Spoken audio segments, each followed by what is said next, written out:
پیمانہ استعمال کیا جاتا ہے اسے کیوسک کہا جاتا ہے۔ کیوسک کیوبک فٹ فی سیکنڈ لفظ کا مخفف ہے۔ کیوسک سے مراد کسی وقت میں پانی فی یونٹ پانی کا بہاؤ ہے۔ اس کے ساتھ ساتھ وہ بتائیں کہ جو صورتحال پنجاب کے دریاؤں میں ہے وہ طغیانی کی برقرار ہے، اور پی ڈی ایم اے کے مطابق دریائے ستلج میں گنڈا سنگھ والا کے مقام پر پانی کا بہاؤ 2,53,000 کیوسک ہے۔ سلیمان کی کے مقام پر پانی کا بہاؤ 1,54,000 کیوسک ہے۔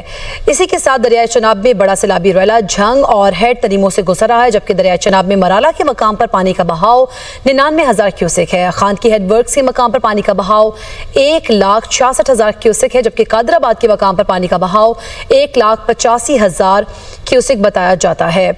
دریائے ستلج، راوی اور چناب کے بپھرے پانی نے تباہی مچا دی ہے، لاکھوں لوگ متاثر ہوئے ہیں، جبکہ ہزاروں ایکڑ پر فصلوں کو بھی نقصان ہوا ہے۔ گھر بار تباہ ہو چکے ہیں، شہر، گاؤں اور بستیاں پانی میں ڈوب گئی ہیں۔ ہر طرف منہ زور سیلابی ریلوں کی یہ لغار دکھائی دیتی ہے۔ دریائے ستلج میں ہیڈ گنڈا سنگھ کے مقام پر بڑا سیلابی ریلا گزرا۔ ستلج کی سرحدی علاقوں میں تباہ کاریاں بھی موجود ہیں، گھر، کھیت، کھلیان سب پانی کی نظر ہو گئے، سڑکیں زیر آب آ گئی ہیں، جبکہ ہیڈ سلیمان کی پر بھی اونچے درجے کا سیلاب ہے۔ کئی دیہات کا زمینی رابطہ بھی منقطع ہو گیا ہے۔ آپ دیکھ رہے ہیں پاک نیوز، پاکستان کی آواز۔